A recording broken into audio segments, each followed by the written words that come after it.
Hi, my sweet friends, and welcome back to Crochet Every Day with Judy.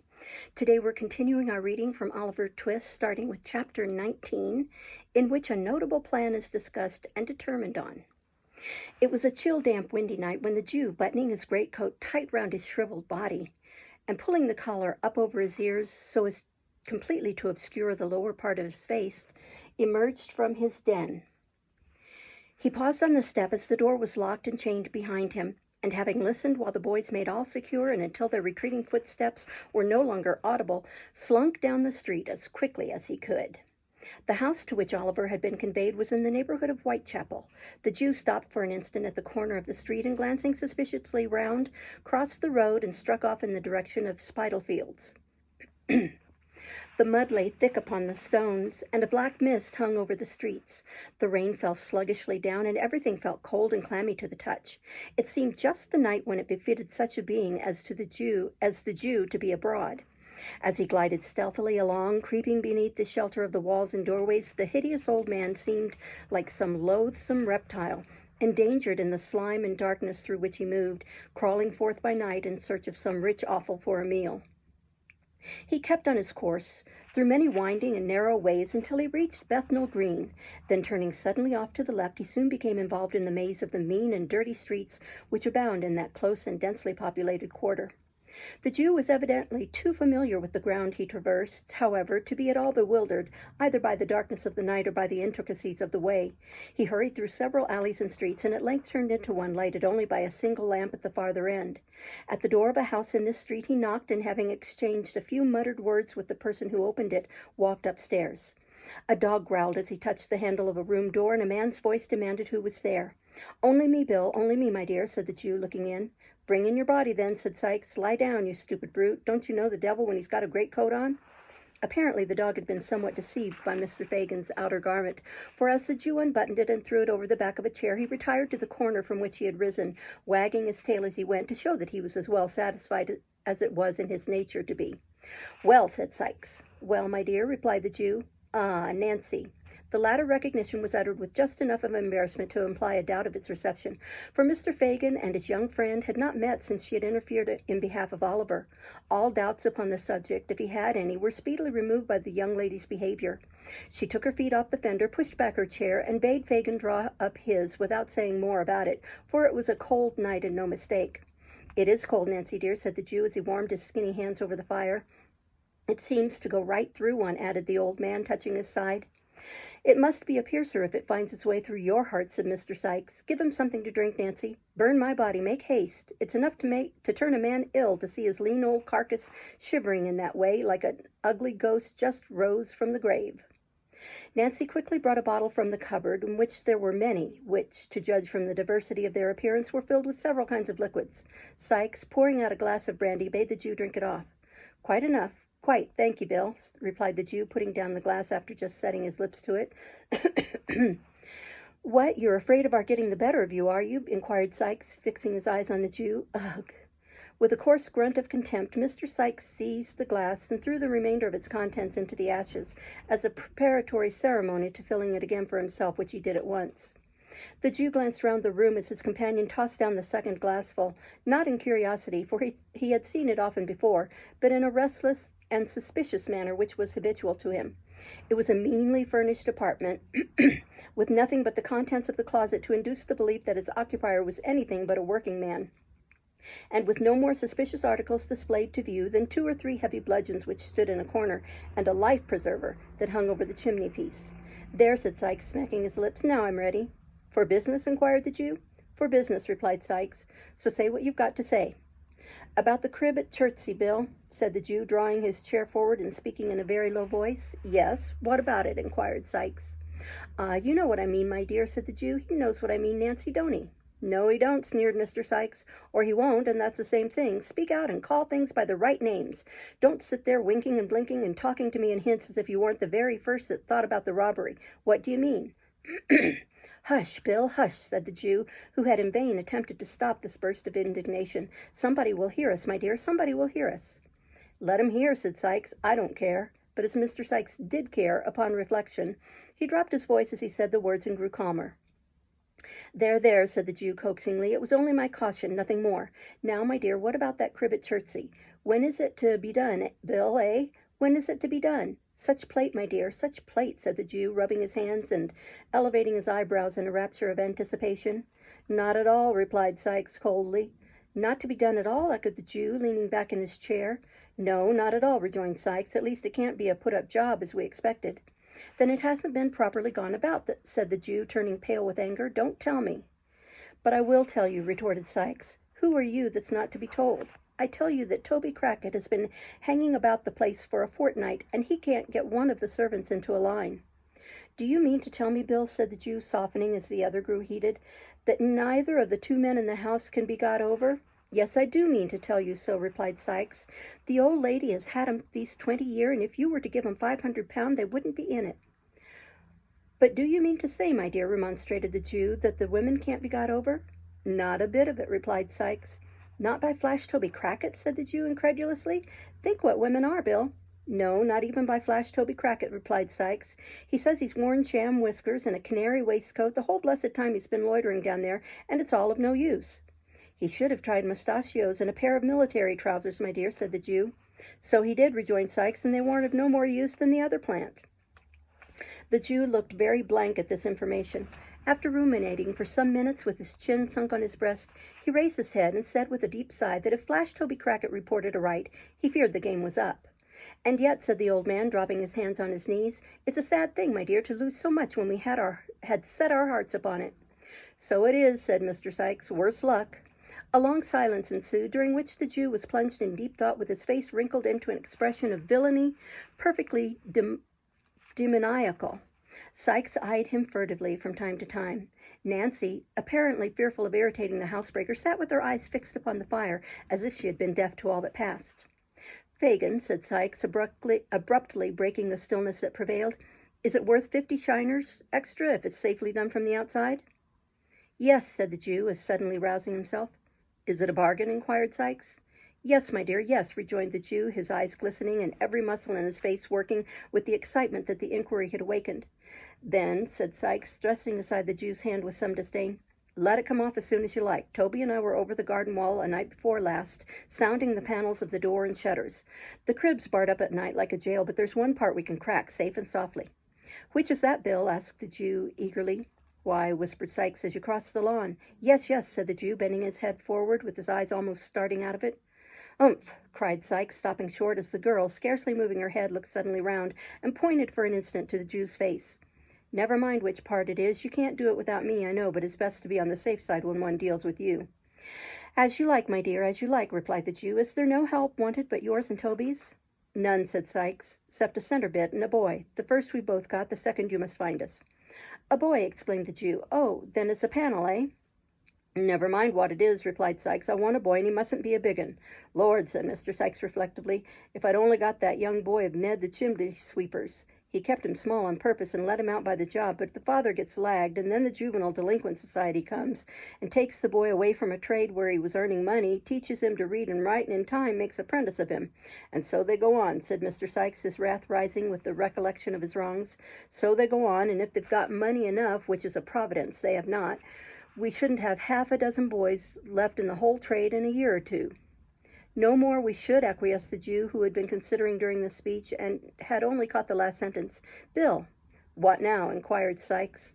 The Jew nodded his head toward Nancy, who was still gazing at the fire, and intimated by a sign that he would have her told to leave the room. Sikes shrugged his shoulders impatiently, as if he thought the precaution unnecessary, but complied nevertheless by requesting Miss Nancy to fetch him a jug of beer. You don't want any beer, said Nancy, folding her arms and retaining her seat very composedly. I tell you I do, replied Sikes. Nonsense, rejoined the girl coolly. Go on, Fagin. I know what he's going to say, Bill. He needn't mind me. The Jew still hesitated. Sikes looked from one to the other in some surprise. Why, you don't mind the old girl, do you, Fagin? He asked at length. You've known her long enough to trust her, or the devil's in it. She ain't one to blab, are you, Nancy? I should think not, replied the young lady, drawing her chair up to the table and putting her elbows on it. No, no, my dear, I know you're not, said the Jew, but, and again the old man paused. But what? Inquired Sikes. I didn't know whether she mightn't perhaps be out of sorts, you know, my dear, as she was the other night, replied the Jew. At this confession, Miss Nancy burst into a loud laugh, and swallowing a glass of brandy, shook her head with an air of defiance, and burst into sundry exclamations of "Keep the game a-going," "Never say die," and the like. These seemed at once to have the effect of reassuring both gentlemen, for the Jew nodded his head with a satisfied air, and resumed his seat, as did Mr. Sikes likewise. "Now, Fagin," said Nancy with a laugh, "tell Bill at once about Oliver." "Ha! You're a clever one, my dear, the sharpest girl I ever saw," said the Jew, patting her on the neck. "It was about Oliver I was going to speak, sure enough. Ha, ha, ha!" "What about him?" demanded Sikes. "He's the boy for you, my dear," replied the Jew in a hoarse whisper, laying his finger on the side of his nose and grinning frightfully. "He!" exclaimed Sikes. "Have him, Bill," said Nancy. "I would if I was in your place. He mayn't be so much up as any of the others, but that's not what you want, if he's only to open a door for you. Depend upon it, he's a safe one, Bill." "I know he is," rejoined Fagin. "He's been in good training these last few weeks, and it's time he began to work for his bread. Besides, the others are all too big." "Well, he is just the size I want," said Mr. Sikes, ruminating. "And we'll do everything you want, Bill, my dear," interposed the Jew. "He can't help himself. That is, if you frightened him enough." "Frighten him?" echoed Sikes. "It'll be no sham frightening, mind you. If there's anything queer about him when we once get into the work, and in for a penny, in for a pound. You won't see him alive again, Fagin. Think of that before you send him. Mark my words," said the robber, poising a crowbar which he had drawn from under the bedstead. "I've thought of it all," said the Jew with energy. I've had my eye upon him, my dears, close. Once let him feel that he is one of us. Once fill his mind with the idea that he has been a thief, and he's ours for his life. It couldn't have come about better." The old man crossed his arms upon his breast, and drawing his head and shoulders into a heap, literally hugged himself for joy. "Ours," said Sikes. "Yours, you mean." "Perhaps I do, my dear," said the Jew with a shrill chuckle. "Mine, if you like, Bill."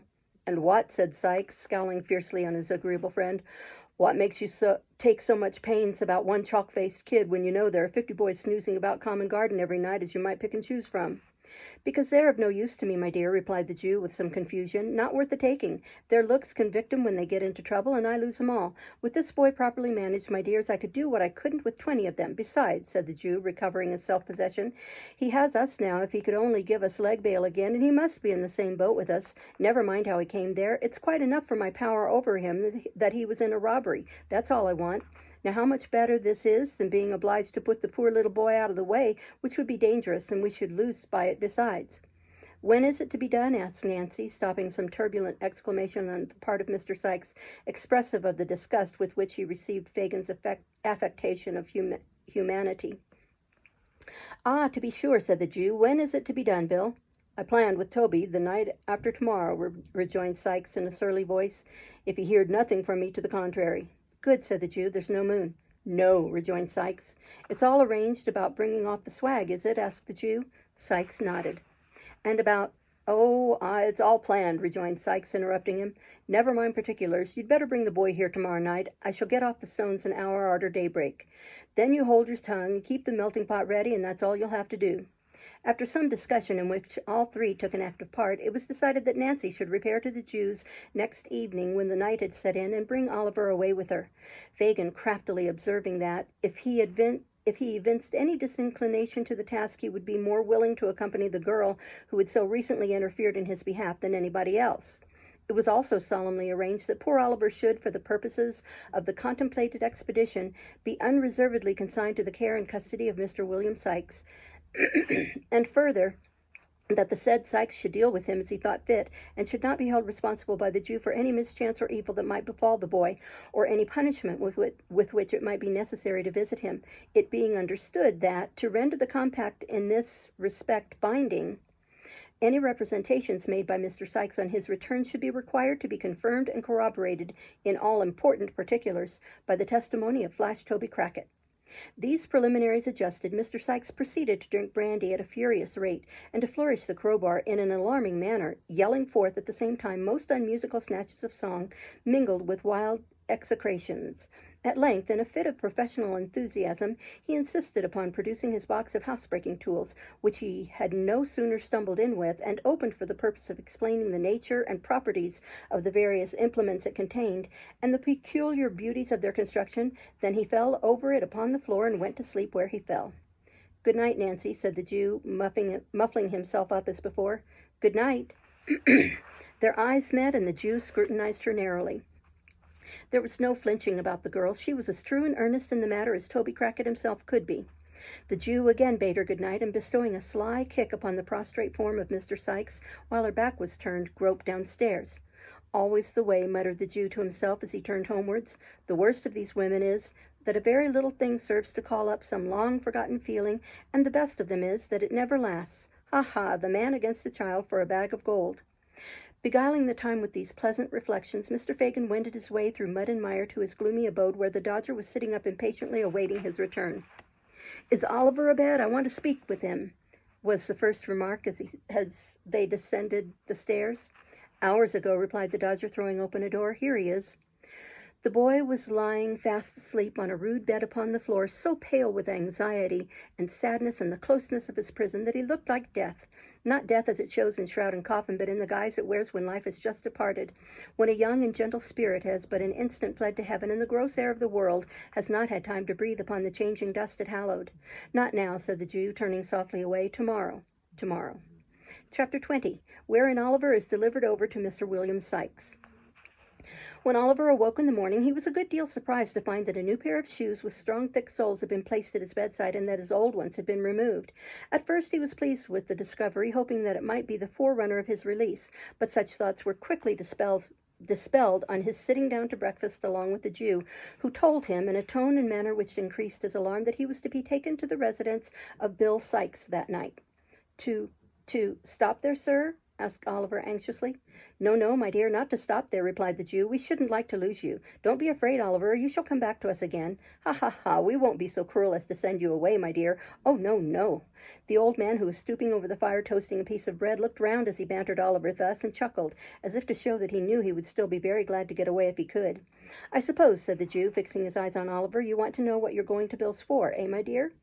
Oliver colored involuntarily to find that the old thief had been reading his thoughts, but boldly said yes, he did want to know. "Why, do you think?"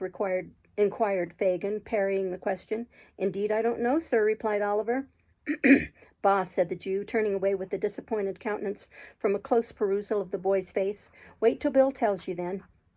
The Jew seemed much vexed by Oliver's not expressing any greater curiosity on the subject, but the truth is that although he felt very anxious, he was too much confused by the earnest cunning of Fagin's looks and his own speculations to make any further inquiries just then. He had no other opportunity, for the Jew remained very surly and silent till night, when he prepared to go abroad. "You may burn a candle," said the Jew, putting one upon the table, "and here's a book for you to read till they come to fetch you. Good night." "Good night," replied Oliver softly. The Jew walked to the door, looking over his shoulder at the boy as he went. Suddenly stopping, he called him by his name. Oliver looked up, and the Jew, pointing to the candle, motioned him to light it. He did so, and as he placed the candlestick upon the table, saw that the Jew was gazing fixedly at him with lowering and contracted brows from the dark end of the room. "Take heed, Oliver, take heed," said the old man, shaking his right hand before him in a warning manner. "He's a rough man, and thinks nothing of blood when his own is up. Whatever falls out, say nothing, and do what he bids you, mind." Placing a strong emphasis on the last word, he suffered his features gradually to resolve themselves into a ghastly grin, and nodding his head, left the room. Oliver leaned his head upon his hand when the old man disappeared, and pondered with a trembling heart on the words he had just heard. The more he thought of the Jew's admonition, the more he was at a loss to divine its real purpose and meaning.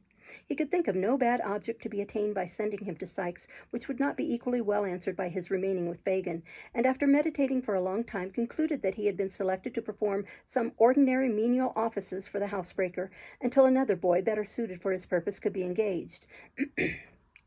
He was too well accustomed to suffering, and had suffered too much where he was, to bewail the prospect of change very severely. He remained lost in thought for some minutes, and then with a heavy sigh snuffed the candle, and taking up the book with which the Jew had left him, began to read. He turned over the leaves, carelessly at first, but lighting on a passage which attracted his attention, he soon became intent upon the volume. It was a history of the lives and trials of great criminals, and the pages were soiled and thumbed with use. Here he read of dreadful crimes that made the blood run cold, of secret murders that had been committed by the lonely wayside, and bodies hidden from the eye of man in deep pits and wells, which would not keep them down, deep as they were, but had yielded them up at last after many years, and so maddened the murderers with the sight that in their horror they had confessed their guilt and yelled for the gibbet to end their agony. Here, too, he read of men who, lying in their beds at dead of night, had been tempted, as they said, and led on by their own bad thoughts to such dreadful bloodshed as it made the flesh creep and the limbs quail to think of. The terrible descriptions were so real and vivid that the sallow pages seemed to turn red with gore, and the words upon them to be sounded in his ears as if they were whispered in hollow murmurs by the spirits of the dead. In a paroxysm of fear, the boy closed the book and thrust it from him. Then, falling upon his knees, he prayed heaven to spare him from such deeds, and rather to will that he should die at once than be reserved for crimes so fearful and appalling.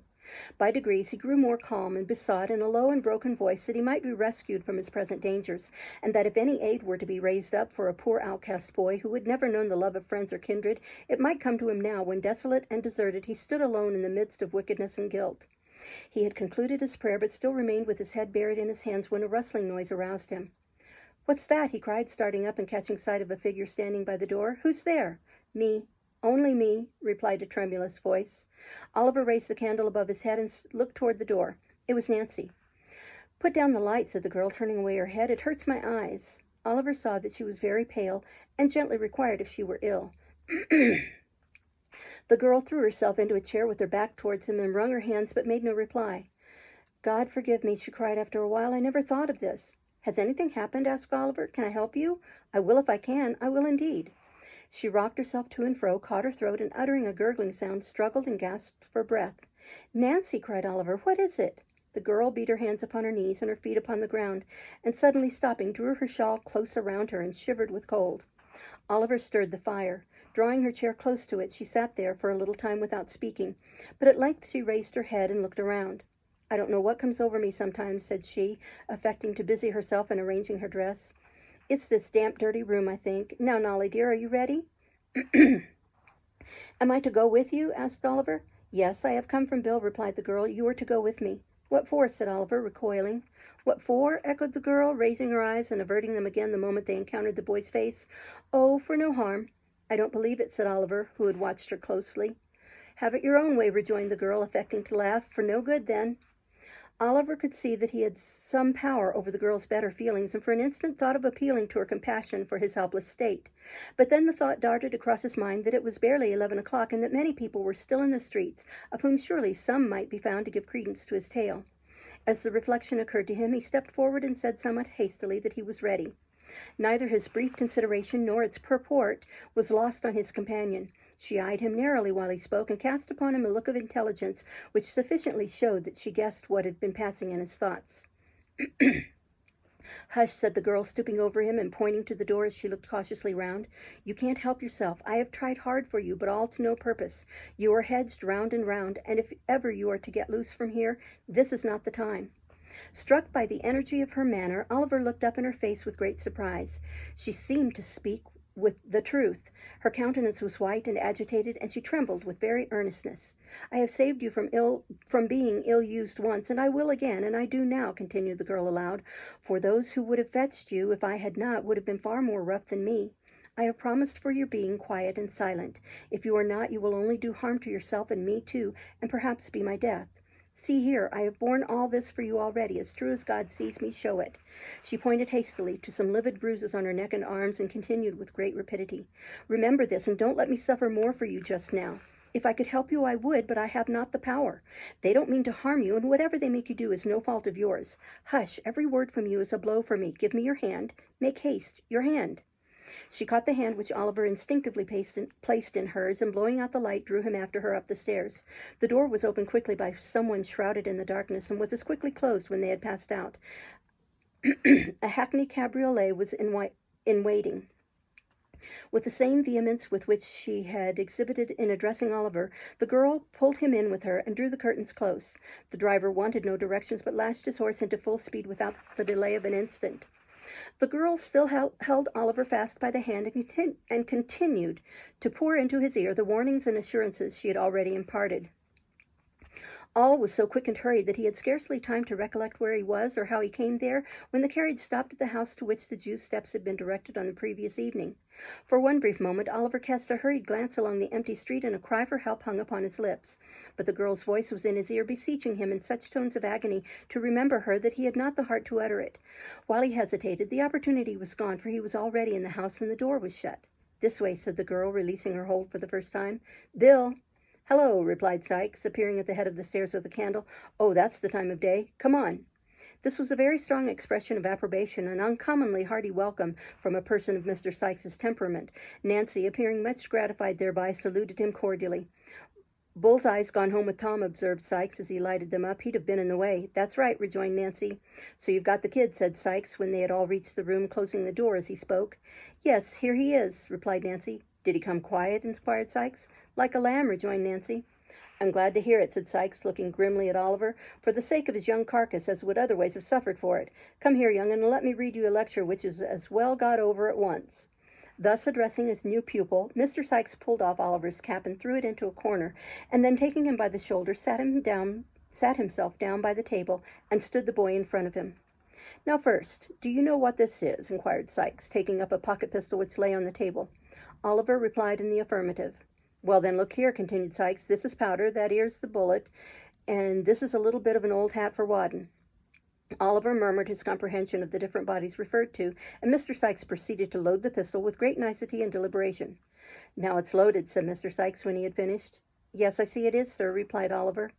"Well," said the robber, grasping Oliver's wrist tightly and putting the barrel so close to his temple that they touched, at which moment the boy could not repress a start, "if you speak a word when you're out of doors with me, except when I speak to you, that loading will be in your head without notice. So if you do make up your mind to speak without leave, say your prayers first."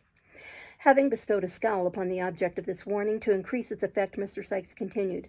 "As near as I know, there isn't anybody as would be asking very particular after you if you was disposed of, so I needn't take this devil and all of trouble to explain matters to you if it weren't for your own good. Do you hear me?"